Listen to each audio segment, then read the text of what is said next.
Here's your wrestling news for March 23rd, 2022, and your headlines for today include: Big E says neck injury could have been much worse. He could have died on TV.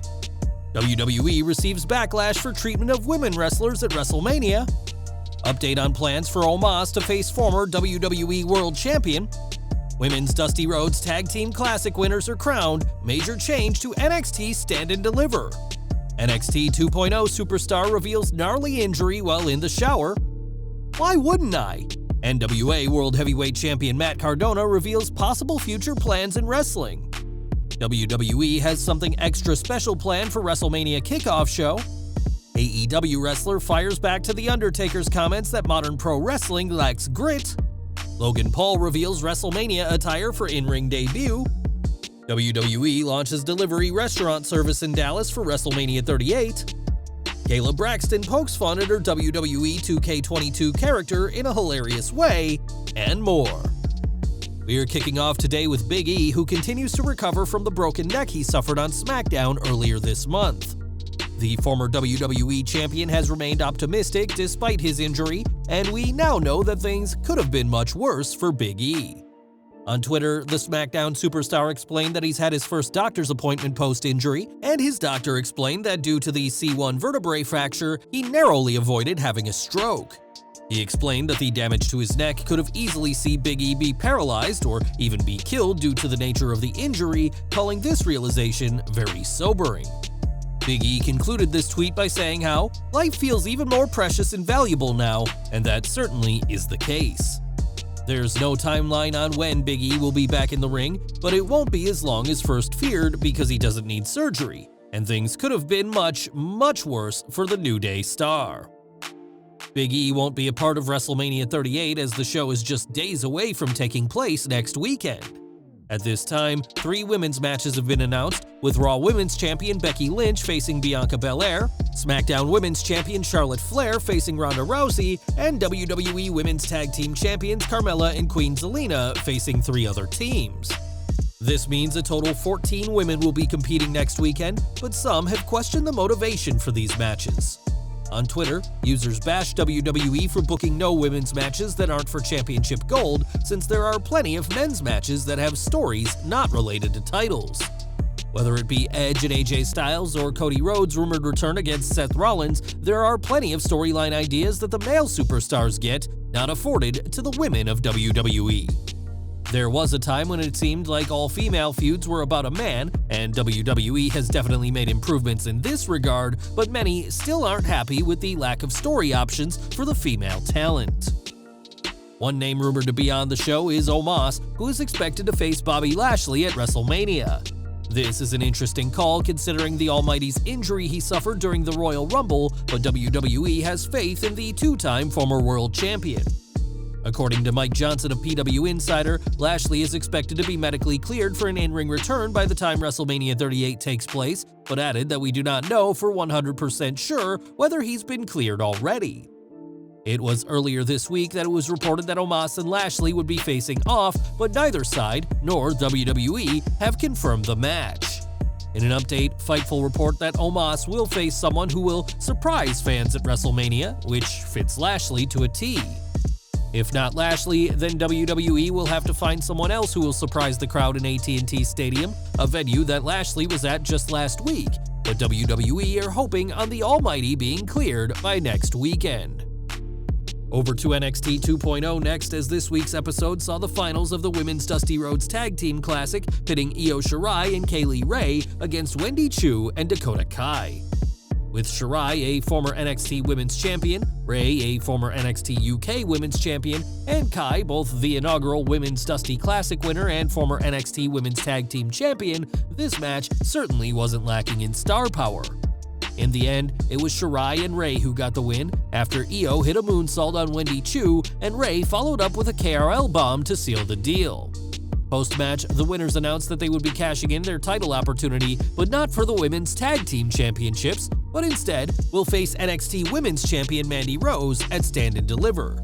This makes the upcoming title match a fatal 4-way that'll also feature Cora Jade, and time will tell who stands tall at Stand and Deliver on April 2nd.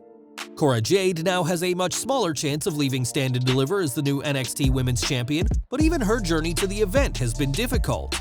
On Twitter, Jade informed fans that she stepped on a razor in the shower and as a result had been bleeding from her foot for 30 minutes. Jade thankfully didn't include any pictures of her busted foot, and we hope that she makes a full recovery ahead of unquestionably the most important match of her life that'll take place just a few hours before WrestleMania Saturday gets underway. In April 2020, Zack Ryder was released from WWE, bringing an end to his decade-and-a-half career with the company. Now going by his real name, Matt Cardona, the former WWE jobber has reinvented himself into a bona fide star, holding 6 different championships right now, despite not being signed to any exclusive contracts.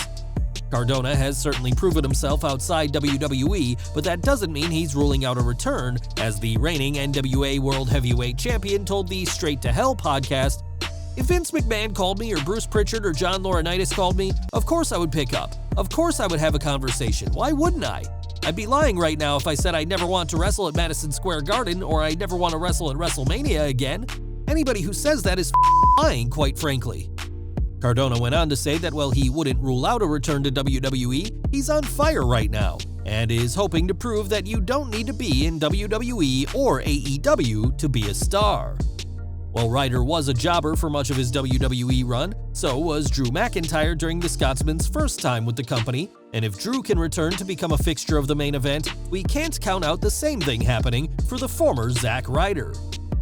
Back to WWE, as we are now just 10 days away from WrestleMania 38 starting on April 2nd, and like all premium live events, there will be a kickoff show before things get started.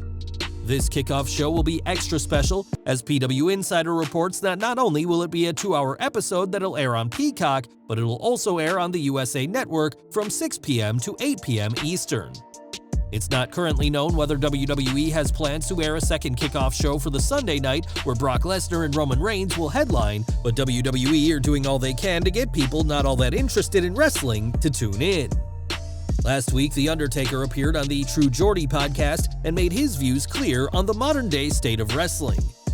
In the past, the dead man has said it saddens him to see wrestlers backstage making sure they look good and playing video games rather than carrying knives and guns backstage, and in this more recent era, the soon-to-be Hall of Famer said wrestling now lacks grit. Blaming the superhero era and modern-day comic book movies, The Undertaker explained how wrestlers these days didn't have to come up and bust heads in bars to afford money to eat. One name who noticed what the Phenom had to say is Joey Janela, who responded sarcastically, saying he's going to one day open up a wrestling school where applicants need to have had at least 2 bar fights before they get in. Since retiring from wrestling, The Undertaker has made it clear that he believes the wrestling industry should be as difficult for new wrestlers as it was for him when he was starting out.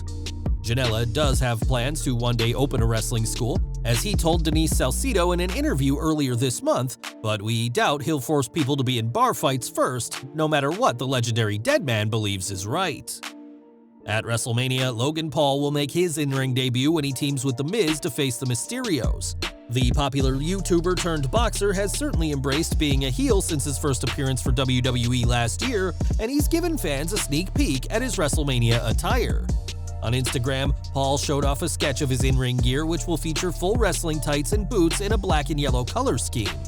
Paul has claimed that wrestling has come more naturally to him than Bad Bunny, who has wowed fans with his in-ring work, and the YouTuber will have the chance to back this claim up next weekend. WrestleMania 38 will be WWE's biggest money-making show of the year, and the company is trying as many ways to part fans from their cash. Last week, we reported on WWE trademarking the term Smackadias for use in the food and restaurant service, and they've not waited long to put it to use. WWE Smackadias has now officially launched as a delivery-only restaurant in Dallas, which will be available through platforms including DoorDash, Uber Eats, and Grubhub until April 11th. Not only will Smackadias provide fans with WWE-themed food, but they'll also take part in giveaways in the days running up to WrestleMania. The restaurant, it seems, will only sell quesadillas, but if you're in Dallas and got an appetite for some Vince McMahon-endorsed Mexican food, WWE Smackadias will fill that craving. And we're ending today with WWE 2K22, which this year features Kayla Braxton as a non-playable character. Braxton has previously commented on her character in the game and the impressive bust the developers gave her, but it seems her virtual self can't handle her alcohol.